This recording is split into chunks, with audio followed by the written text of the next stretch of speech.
Welcome to Sivako, the road to Avatar.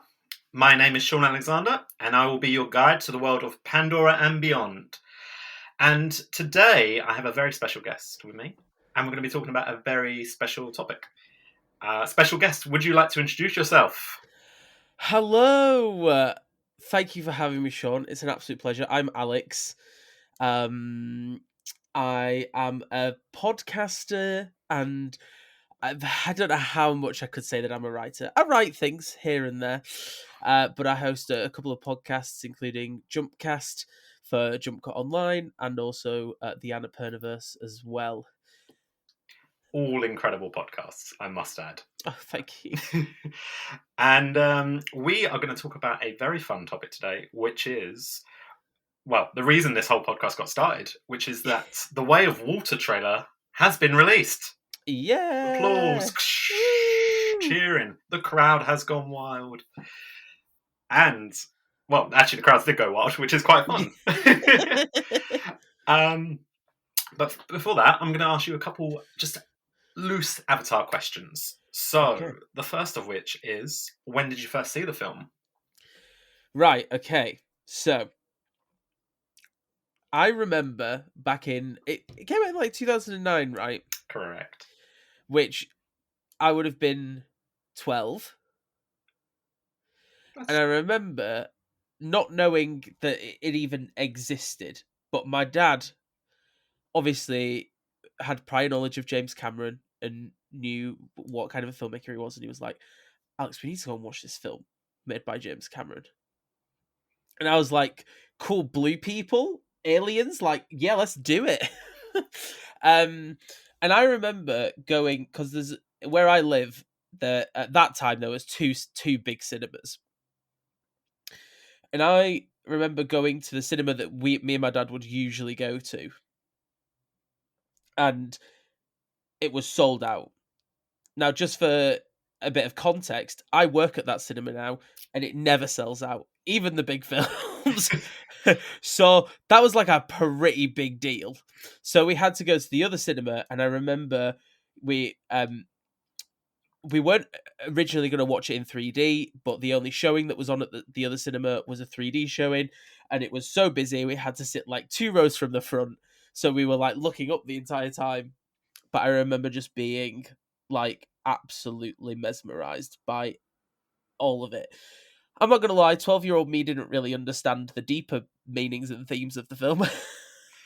But it was just a visual treat that I feel like any 12-year-old would be happy to just take in. It is like a perfect movie for a 12-year-old in terms of here's just war machines, there's mech suits, there are blue people, there are creatures, people flying on like dragon looking things. Yeah. It's just In like the perfect recipe for it all. exactly. Yeah. So, I just want to check as well. Have you got favourite moments from the film? Yeah, I think I do actually. I need to just clarify one thing though, because I always forget. I must say I haven't actually seen. I think I've seen it maybe one time since it came out, like as a rewatch, and I'm specifically saving myself until closer to December to watch it again, so that Mm. it'll be like a nice uh, kind of flow through experience. Wow, okay. That's my fault. I googled Avatar dragons, and the Avatar The Last Airbender TV show came up. That's my own fault, isn't it? That happens a lot. I honestly, I'm not going to lie to you. That is They're called is it Ikran?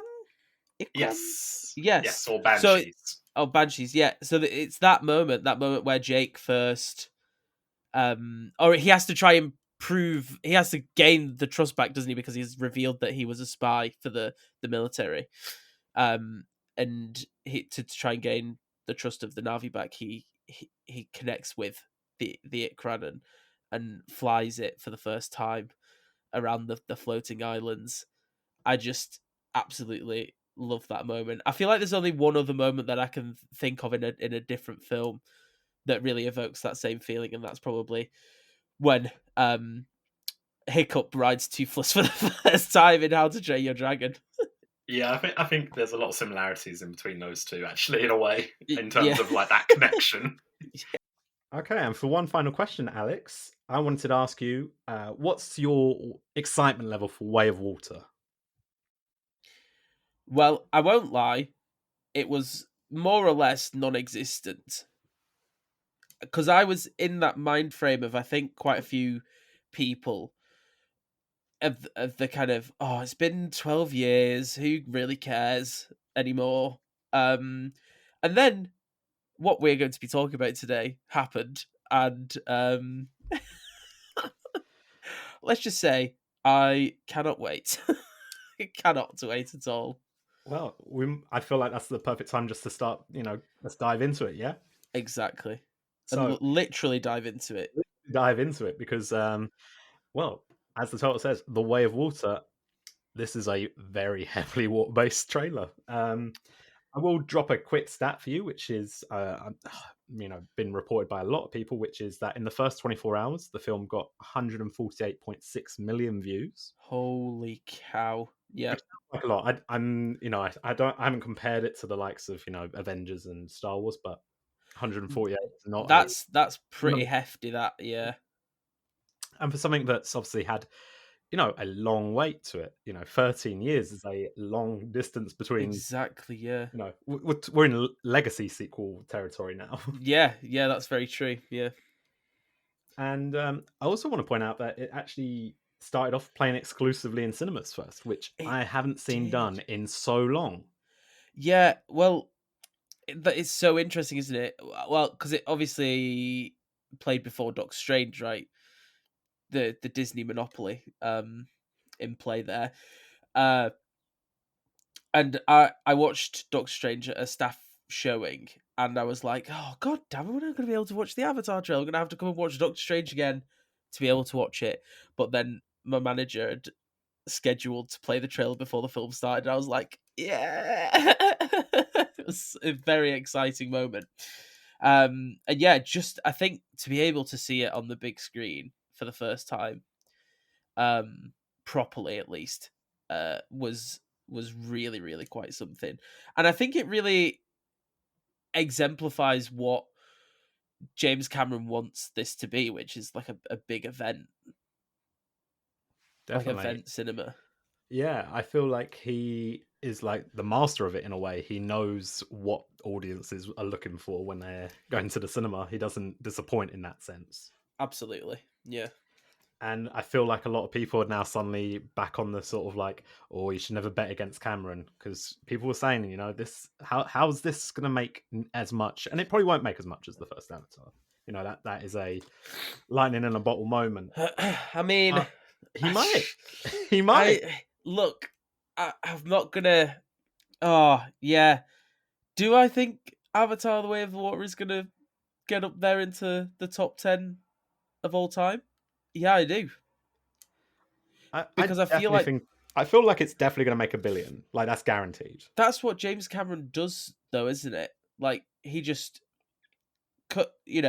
comes around every 10 years, just drops a banger, and then it makes billions of dollars, and then he just goes away for a bit and Yeah, then comes back again. And I feel like this is going to be exactly the same. I know that a lot of people are like even you said, like, that is it feels like it's a once in a lifetime thing. But if anybody could do it, it's James Cameron, realistically. definitely. He's definitely the guy to make that difference. And I think it's really interesting as well. I've spoken about this with another guest before. The fact that the trailer was in front of Doctor Strange, and it feels like it's two different entire versions of blockbuster cinema. Mm, And I don't know if you felt that as well. yeah. Well, the other thing is that when you've seen what you see in that trailer and then you watch Doctor Strange, in comparison, you you just kind of come out of Doctor Strange going, right, okay, is it Avatar time yet? Yeah, it really felt like that. And I'm not going to badmouth Doctor Strange. I enjoyed moments of it. There were Yeah. definitely things I enjoyed about it. But to me, there's something about that Avatar trailer which hit something like deep inside me, which was just like, oh, it knew what I wanted, and I saw it, and I'm hooked already immediately. It's just like it's so insane, really. I mean, it says a lot that the original Avatar, which again, like we said, is 12 years old now, or 13 years old, or whatever, and that doesn't really look that dated. In when you think of other films that came out in 2009, and you'd probably go back and watch them and the CGI is just absolutely terrible. In comparison, Avatar is still it still looks fairly brilliant. But then looking at this now, it's like on just a whole other level, which again, a thing that people were like, "There's no way this is possible." But then again, to come back to it, it's James Cameron, and with James Cameron, anything is possible. Clearly, Yeah, and I think the main thing that jumped out to me in terms of visuals is just the water effects. There's a moment where I think it's Jake Sully, so Sam Worthington is like on the back of his underwater beast, and he's like tying up a strap or something like that, and the water is just running over his hands. And I'm looking at it, I'm like, there is no way. How is that just not a real thing? Because it looks so effective, and everything about it, like the lighting, the way the water moves, the texture on the skin, on the strap, everything, it just looks incredible. And I haven't seen that level of detail ever in any other movie. it is. I mean, I feel like this is the main draw from the trailer, isn't it? Like you said, the water effects. It's just to see that, even when you're watching it like on your phone screen, if that's where you watch the trailer, just watching it there, it's like completely mind blowing. But again, watching it on the big screen and seeing those effects on the big screen was just something completely else. Yeah, But I definitely. think when you've had films in the past, like Aquaman, um, where the water effects are so numbingly bad, you kind of get to that point where you're like, well, there's no way this is just not. This is just going to be a thing that is not going to work. And if films utilize, underwater scenes in any kind of way, we're just going to have to put up with it looking bad. That's just how it's going to have to be. That's the status quo. And again, James Cameron comes through and goes, "What's the status quo? I don't know her." And it just completely changes the game on how it can look. And like you said, the lighting and just how smooth it looks. Uh, It it is like we are literally just looking at something underwater. Yeah. And I feel like as well, um, there's something about the music to me that really sort of connected, and the music actually starts a little bit just before the visual moments. And I don't know about you, but as soon as I heard it, I sort of was taken back to being in the cinema the first time, seeing Avatar, and being like, oh, oh, this is something different, and I like it. Yeah, that was probably what drew me into this more than anything is the music. I always remember that being one of the best things about the original film and how kind of all encompassing and ethereal it feels. And kind of otherworldly as well, which that's what it should that's how it should feel. Um and because James Horner composed the score for the original Avatar, I believe. Yeah, that's right. Um but obviously, unfortunately, he died in 2015, I think. I would have to check. I So, think it was around then. because I was actually looking because I did want to mention this. I was looking at who had composed the score, and it's Simon Franklin, who I believe worked on the original, but alongside James Horner. Um, but it's just brilliant, isn't it? Really is. It just captures the mood of it so well. And because this trailer really isn't a full on action, here's the whole story beats. It is Yeah, a like mood piece of a trailer. completely. Yeah, it that and that's the best thing. I mean, I know that the way that trailers go is that we'll probably get an official trailer where we'll see some story beats and stuff like that. Which is fine, but I'd honestly be happy to not see another trailer. Yeah, you know what? I think everyone would agree with that. I think anyone who's seen that trailer would more than happily be like, I am ready to go in knowing nothing more than what I've seen already. Like that is it for me. I'm happy. Absolutely. Was there any like moments from the trailer that got you intrigued, like curious, like, oh, what's this going to be about? Well, I feel like they didn't really show much of like the human side of things, but I was very intrigued to see what is going to happen on that side of things. Yeah, definitely. And I feel like there's like a little bit of that because we see, it appears they're still, the people from Earth are still coming over, and there's like a whole sort of garrison or something like that.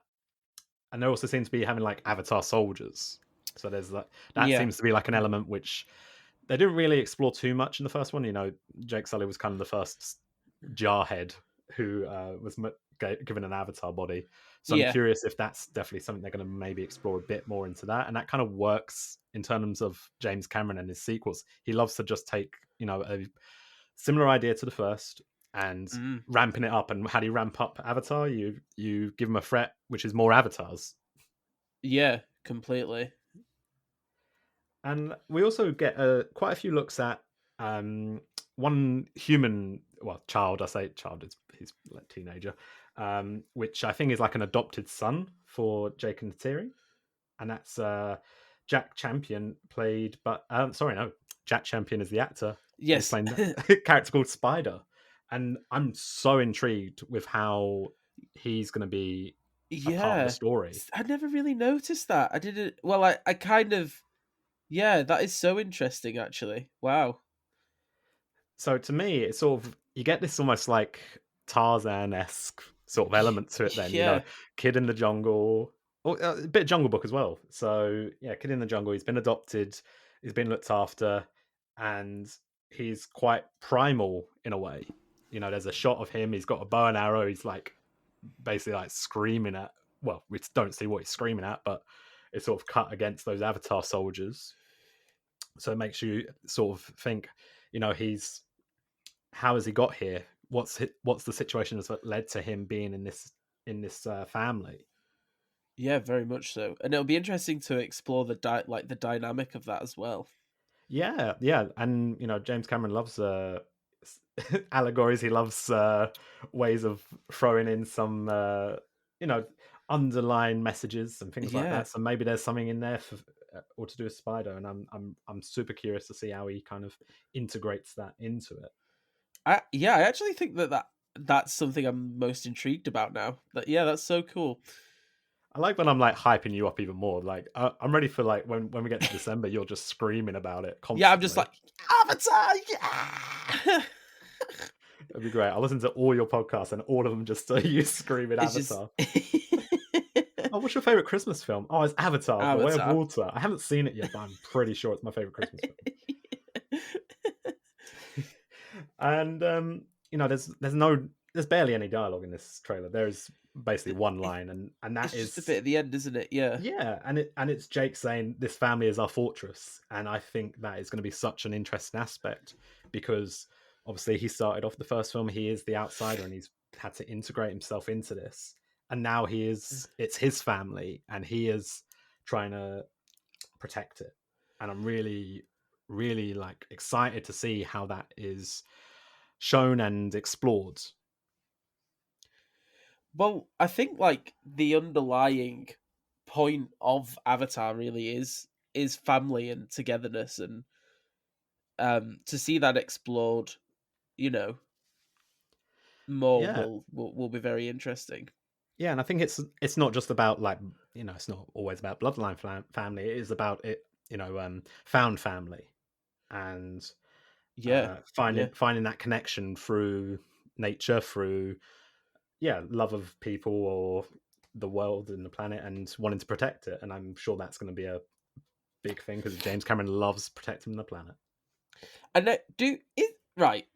I've heard. I know we're going to talk about this a little bit more later, but is Vin Diesel meant to be in these Oh films? no, you've spoilt it. Oh Oh, have I no. spoiled it? Oh No, my that's all right. gosh! I'm so sorry. No, it's okay because I was actually going to move a little bit onto the information about sort of new cast members, and I think Okay. let's start Yeah. with him, Vin Yeah. Diesel. Well, the funny thing is, we were talking about family, and I was wondering how much of an influence Vin Diesel has had on that. Maybe Just Vin go. Diesel just rocked up to set, and he's only saying the words family, It's all familiar, about family, James. and James Cameron took that really to heart. Right now, we actually don't know what Vin Diesel's role in this film is. We haven't Well, got yeah, because any I was information on it. looking at his IMDb, and he's not officially credited. I'm really excited. I'm kind of curious to see where they fit him into it.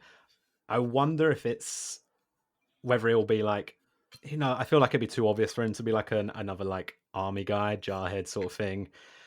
He fits the sort of like look of it. So I kind of hope that he's maybe like another like clan that lives on Pandora or something like that.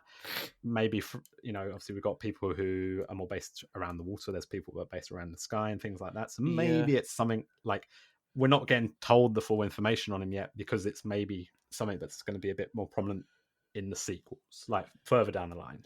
Yeah, very much so. It would be interesting though if he was just playing Dominic Toretto. Oh, imagine the shock on everyone. Okay, Yeah, this is never going to happen. But the shock, the post credit of Avatar 2. This is how I see it. The post credits of Avatar: Way of the Water is the camera goes into a lab, and there is like a cryo chamber, and the cryo chamber opens, and the only thing you see is the cross necklace. Oh, beautiful. Oh my word. The As fans would go James wild. Cameron, call me up. Sign This him is up. how you get $1 billion movies. That's not $1 billion, that's $1 trillion. You're crossing over the biggest movie of all time at one point with one of the biggest franchises of all time currently, and you're printing money. Exactly. I They mean, can't print money quick enough. it is that sounds like the best idea. No, but I'm really intrigued to see what he is actually going to be doing. Like you said, I think it would be pretty obvious for him to be a soldier or like a bad kind of a bad guy, maybe. So And you know what? I just realized as well, because obviously, like, he works with Michelle Rodriguez on all the Fast and Furious films, and she was in the first one. of course, yes. So that's where that's happened, maybe. Yeah, Maybe, yeah. maybe Michelle, Cameron's a really big Fast and Furious fan. maybe. Yeah. So I've got 3 other names down for the new cast, which I think are quite interesting inclusions. Yes. I don't know if you've looked about who else has joined the cast for the new one. I had just had a look. Yeah, about Ah. 10 minutes before we started recording. So So I'm going to start with Kate Winslet, which I think is very exciting. When I was actually more shocked out of all of the new names that I saw, I was shocked at Kate Winslet, and again would be very, very intrigued to see what kind of character she plays. Well, we got a little bit more information on her, and I think Okay. we've actually seen her in the trailer, supposedly. Oh, Well, okay. this is speculation. I don't know if Right. it's 100% confirmed. I'm not going to, I don't know any more information than anyone else. Mm. But there is an avatar who is pregnant in the trailer, and the speculation is that that's her character, that's her role. Oh. And there's also some great information, which is Kate Winslet learned to hold her breath for 7 minutes, which beats Tom Cruise by a solid 2 minutes, I think, from his Mission Impossible movie. Oh my gosh. Tom Cruise, step up. Wait, does that beat Daniel Radcliffe from Goblet of Fire though? Ooh, how long? You know what? I'd have to check that one. I actually don't remember how long he held his breath for in that one. I'm gonna check now. Yeah, have a look. I'm really curious now. Maybe I'm taking the mick out of Tom Cruise, and he actually held his breath for like half an hour. I just remember in like the documentary thing of like how long he had to actually. But then Daniel Radcliffe's a wizard. That doesn't count, right? True. Yeah. I mean, he had Gillyweed to help him. Cheating. Not the same. Okay, I can't find it. We'll That's all just right. assume that he held his he held his breath for quite a while. Yeah, we'll say he held his breath for 2 days. Exactly. So Kate Winslet, step up. Tom Cruise also step up. Oh, Oh, oh wait. Oh, it doesn't say specifically. It says that he apparently logged 41 hours and 38 minutes underwater during the course of filming those scenes. I mean that's quite impressive. I assume that Avatar: The Way of Water probably beats that time for Oh, underwater scenes. I bet, because the only photos I've ever seen behind the scenes is everyone is under the water. So Yeah. I'm not even convinced that there's actually anything shot on land right now. They might have even shot the land shots under the water just in case. Just James Cameron was like, so we're going to shoot these underwater just in case I want it to be underwater. Yeah, maybe I'm just gonna flood the entire planet. You don't know. Outside of Kate Winslet and Vin Diesel, we do have someone who has had a very exciting year so far, Michelle Yeoh, Yep, and that is super exciting to me. that is incredibly exciting. Obviously, for anyone who has seen it, Everything Everywhere All at Once, she is incredible in. I'm guessing you've seen it. Oh yes, she is phenomenal. That's easily my film of the year right now. And she's got a good chance of being in the top two films of I the year. was Then. just thinking, imagine come the end of the year and your top two films have Michelle Yeoh in it. I mean, she deserves it, honestly. Yeah, she does. She's impeccable, and I love her, and I feel like she absolutely deserves this. Oh yeah, definitely. And I'm so glad to see she's getting like just these roles, which often, she's playing a doctor in this one. Yeah, But this is a role, the likes of, well, obviously in the first one, Sigourney Weaver got to that sort of role. yeah. And it's good to see that Michelle's getting them sort of roles now and getting that work consistently. I'm so pleased because I love her as an actress.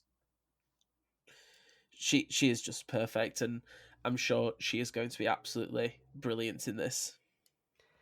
And for the last one I'm gonna bring up is a bit of a more light-hearted one, which is Jermaine Clements playing a doctor in this one. He's playing a marine biologist, I believe, and I adore Jermaine Clement. He's also great. He's also got some experience being in water-based films. He was in Moana. Yeah, He was exactly. Tamatoa. Tamatoa. Yeah. Absolutely adore Shiny. Underrated song. Yep, exactly. So yeah, I think he's already had some prior training to get himself ready for this role. I feel like I missed the behind the scenes of Moana. Did they film that all underwater too?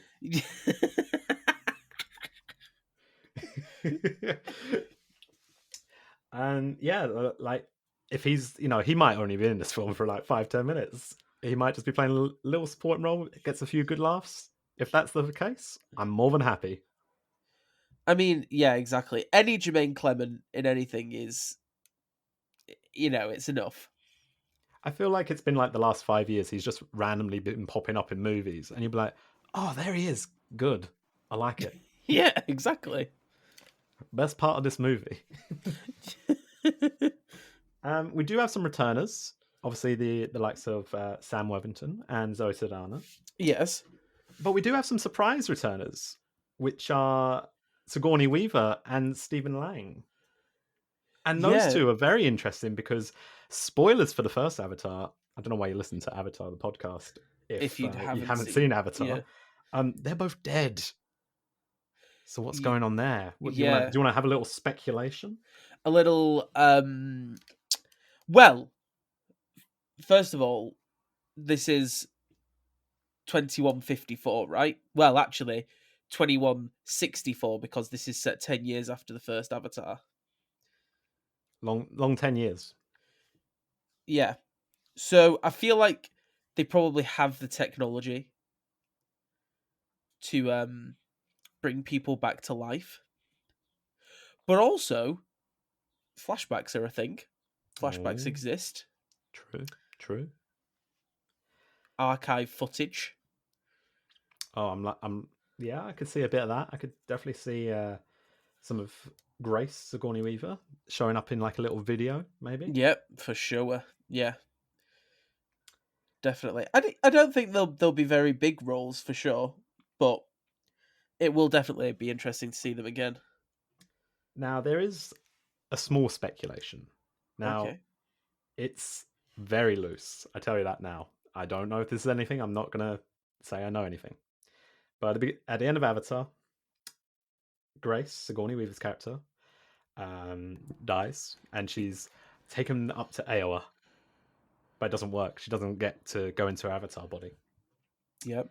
And there's speculation that perhaps there's a bit of reincarnation going on with one of the children of Jake and Natiri. Oh. Because someone has layered up a few photos of Kiri, I think her name is, with Yes. a young Sigourney Weaver in Alien. And the similarities are quite striking. There's a few, like odd little bits. There's Oh. a few necklaces which are a bit similar and things like that. So you never know. Maybe that's the way they're going to go about it. A bit of reincarnation. Why not? I wish I had enough time on my hands to be able to try and work something like that out. I really do too. I'm just grabbing people for other ideas. Yeah, literally, like I wish I could come up with my own theories like people, that. people are so clever. They Like, really what the are. hell? Like that's like to me, that's perfect. That makes so much sense. Like, why wouldn't there be reincarnation? Exactly. Yeah. Uh, I feel like that does literally make perfect sense. on the other hand, I don't think Stephen Lang's going to get reincarnated. He got shot by a lot of poison arrows, and they were very big arrows too. They aren't your they're They your are avatar-sized ones. They're your avatar-sized arrows. Yeah. Yeah. Um, and I believe someone, again, this is once again wild speculation, but someone said that one of the Avatar soldiers has similar scarring marks to Stephen Lang. It was either scarring marks or a tattoo. So Right. maybe it's possible that he had joined a program to get his own avatar body made. Becoming the very thing he swore to destroy. Imagine. I think that's kind of an interesting take. Always, Yeah. always like a bit of like, oh, I don't like what you've done to me. I'm taking revenge. A bitter irony to Yeah, it. definitely. But it's got me excited and curious to see how they're gonna integrate these characters that have passed away, plus all these new characters, plus the old favorites, and see how it all goes from there. Yeah, definitely. 100%. So I'm going to ask. I'm really curious to hear, how do you feel like we're looking in terms of coming up to The Way of Water? Are we expecting the same sort of excitement and crowds as we got for the first one, or is it still going to be a little bit subdued and then like a slow build to a bear off again? So this is so interesting to me, and I am like really anticipating how it's going to work out, because I think at the end of the day, what we have got to remember is that James Cameron has basically decided to dedicate his entire life to this film and this franchise. Yeah, this is the rest of his life, possibly. This is like George R. R. Martin with Game of Thrones. Although James Cameron's actually working on Avatar, unlike George R. R. Martin. Anyway, and I feel like there's a lot riding on these films being successful. Like a lot. I think so. I've There's a heard lot of that. talk. There's a lot of talk about like, is this the sort of return of an old age of blockbuster in a way? Yeah, I've heard that that I think all of the sequels altogether, because there's going to be 5, isn't there? Altogether, Yes. He's working on 4 films all at the same time, essentially, I don't know how he does it. which is crazy and insane, and what the hell, in within itself, and all of that altogether, they're reckoning over $1 billion, right, in budget. Yeah, so I think it's estimated about $250,000 per film. Yeah, which is insane, really, but I really do think, and this is like an educated guess at best, that it is gonna do bits. I really, really think that it is going to pull in the audiences. I think it's going to not necessarily revive 3D cinema, but I feel like it will give people, or finally give people, an excuse to go back and try 3D again. Because I feel like there is no film I don't often watch films in 3D because it's rubbish. I can't even remember the last time I went to a 3D film in the cinema. I don't get it. I don't get the hype. The only film other than Avatar I remember seeing in 3D is G-Force, that movie about the guinea pigs. Wow. And even then I was thinking, why does this need to be in 3D? But anyway, I just feel like this is a thing where James Cameron is going to go, you need to see this on the biggest screen possible with the best sound possible, and you need to watch it with the glasses on. You know what I mean? Like, we are giving you a reason to watch this with 3D glasses on. Like, it will look better, it will feel better if you are watching it this way. Whereas with every other 3D film, there is really no draw or pull to have to pay that extra couple of pounds to watch something in 3D. Yeah, definitely. And you can even see that from the trailer. Like, the fact that they put Doctor Strange 3D showings out, and I hadn't seen a 3D showing at my local cinema actually listed in a couple years at least, I think.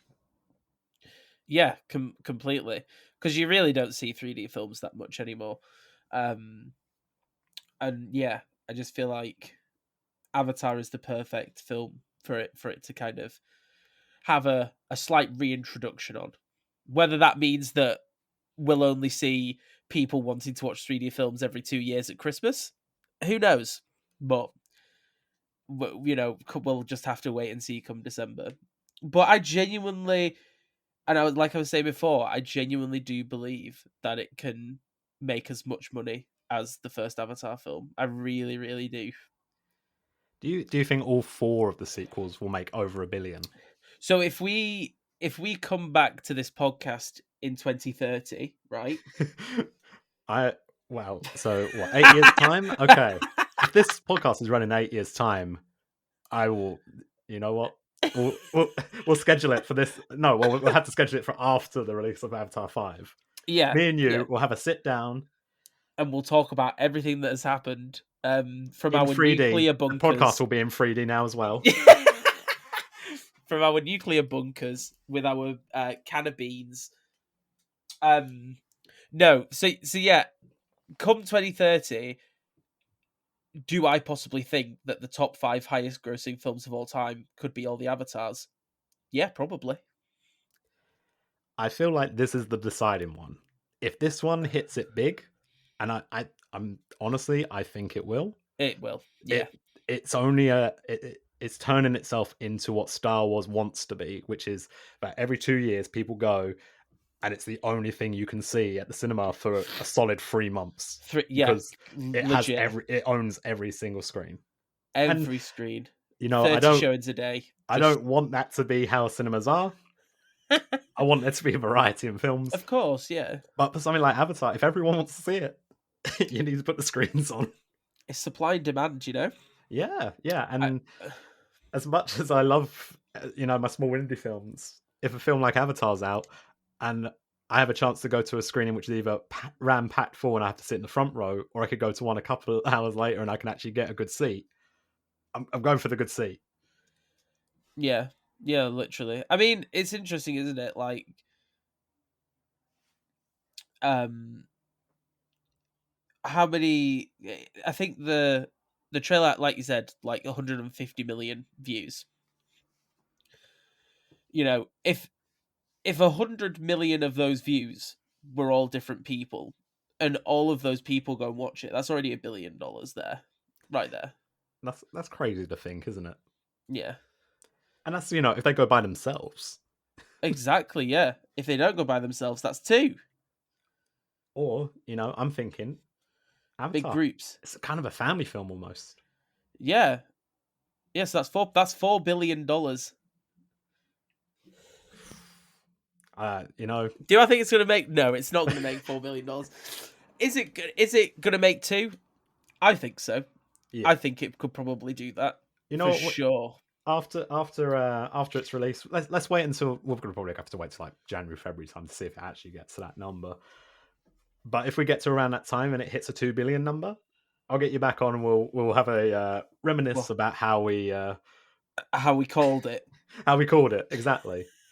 That's right, Mr. Cameron. We called that you're going to be a very rich man for the rest of your life. Yeah, we showed you, didn't we, James Cameron, king of making a lot of money. Well, put it this way. So, obviously, with the pandemic and in that context, you wouldn't really think that people would flock to the cinema enough for a film, just in general, any big blockbuster film, to have a big box office like that anymore, really. But if Top Gun Maverick's opening weekend, which has just gone, is anything to go by, then I feel like by Christmas, I mean, it could be much different. I mean, Top Gun Maverick made like 250 or 260 million worldwide in its opening weekend. I think it went up to like 300 in the end, which is Yeah, crazy to which me is because like mad. that again, that's maybe a sign that it's a different breed of blockbuster. It's taking a franchise we know, but we don't have enough association with that. We're angry if they do it wrong, and gives it something new. What? No, I'm not lying here, am I? Oh no, 'Cause no! I look. if you- Yeah, I I'm look. telling you now, yeah. you're not going to see a Marvel film that does what Top Gun does anytime soon. No, definitely not. No, you're right. You're completely right. Yeah, And I I think really hope that's that's the start of like a new brand of blockbuster. I and that want to see this type go on and on. and that's actually interesting that you make that point, because how I was saying before that there's a lot riding on this film. Maybe there isn't. Maybe there's actually just no kind of stakes in it at all. Like, maybe that's a good thing, because if people aren't expecting it to be the best and the biggest film of all time again, for a second time, then that's how it succeeds and goes into, well, into that kind of god level status as a film. Yeah. I think we're Avatar's such an interesting one because I feel like we are it's interesting because I think we're either going to see it become so successful and people are going to be flocking because they're going to have that nostalgia for the first one. Yeah. But Yeah. and they're so curious about this new one that they just need to see it because they don't know what to expect. That's And it. Because they what and they had that sold feeling the first time round as well. exactly what sold tickets for the first Avatar? Curiosity. Absolutely, completely, hands down curiosity. And that is what's going to sell tickets for Avatar 2. And really, if you think about it, there should be more curiosity because, it's the second one. Yeah, we've established everything now. We know the layout of what we know the basics of Avatar now. Yeah. Where's he going to go from here? He did it with Aliens. He did it with Terminator 2. I'm not going to say he did it with Piranha 2. But 2 out of 3, he's shown that he knows how to make a sequel. And he's always elevated that as well. He's made it bigger in some way. And James Cameron, I salute you for that. Yeah, I feel like he's just gonna, yeah, I can just see it working completely. Or, on the other hand, it could be a complete box office bomb. Nobody will watch it. It'll be really terrible. Everyone will hate it, and that'll be it. That'll be that. Are we talking like John Carter levels of bombing? The 3 sequels will be cancelled. No, I don't. I honestly really don't think that 20th Century Studios would have given him the money to do this if they weren't completely and utterly confident in his vision and where he's going with it. Look, if you made me $2 billion, you can do whatever. It doesn't matter. True, yeah. I will let you have $1 billion to make your 4 Yeah. fantasy films. Go Yeah, for fair. it. Just make me another 2 billion. If you make me 2 billion over those 4, it's good enough. I mean, yeah, literally. It'll happen. It will. It will. Well, I don't even know why we'd even talk about it hypothetically failing, because it just won't. It really just won't. I know, right? We're speculating in a world that doesn't need that kind of speculation because it's a guarantee at this point. He is box office gold. He's probably the one person you can guarantee the box office for. Yeah, 100%. So I think that's a great point to say we're both very excited for Avatar: The Way of Water. Yes. And I think that's a great point to maybe lead us off for the podcast. And I'd like to thank you so much for joining me, Alex. It has been incredible. And I've really enjoyed having you on because you have given me some really interesting things to think about in terms of my nuclear bunker for 8 years' time. Yeah, we'll have to try and design them together. Yeah, maybe we can get like neighboring ones or like a Yeah. little tunnel system working. Oh, We'll figure it out. Yeah. And hope that maybe we could find a way to connect ours with James Cameron's bunker. Imagine. Oh, beautiful. That'd be so nice. Because I swear, if we get to 2027 and it's like the year before Avatar 5, the last Avatar's coming out, it's this big event. Like, we've been waiting. There's been Avatar 4 ended on a massive cliffhanger. You know, we're like, this is the most anticipated film of all time. And then nuclear war happens. I'll be very angry. I'll make a separate film, which will be me trying to find Avatar 5 in the remains of whatever studio it's hiding in. It'll be underwater somewhere. Yeah, it would be. Yeah, that's it. It's gonna be me exploring the water, trying to find James Cameron's submarine, where he keeps the raw files of Avatar 5. It'll be at the bottom of the Mariana Trench, probably with James Cameron. Oh dear. Oh, I can't wait for my guerrilla documentary. Thank you so much for joining me, Alex. Where can people find you? You can find me on Twitter if you search @PresenterAlex. Then there you can pretty much find all of the stuff I get up to over on there. I mean, if you throw a rock, you'll probably hit a podcast that you've been on lately because you get around and it's in the best way possible. Because I love hearing you talk about every single topic. It's so much fun. Flattery will get you nowhere, Shaun.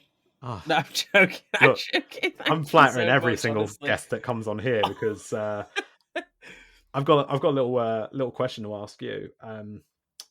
If by any chance you get an invite to the Way of Water premiere in December, can I be a +1?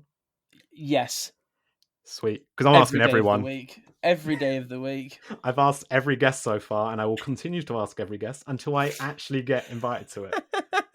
Do you know what? We will make sure, we will get on Disney's back and make sure that you specifically get an invite for this premiere. If I do, because I think you deserve I will cry because I not in a way because I'm like, oh my god, this is so emotional. I'll be like, this is it. This actually worked. This is all just a ploy for me to get into the premiere. No, I actually do. I'm a huge fan of this film. Yeah, I love Avatar so much. There's no ulterior motive with this podcast. Never. But Disney, call me. Please call me. I love you, Disney. Mickey Mouse, please. So, thank you for joining us today. And thank you so much for having me. And thank you for everyone who's listened as well. And we will catch you around again soon. Goodbye. Bye.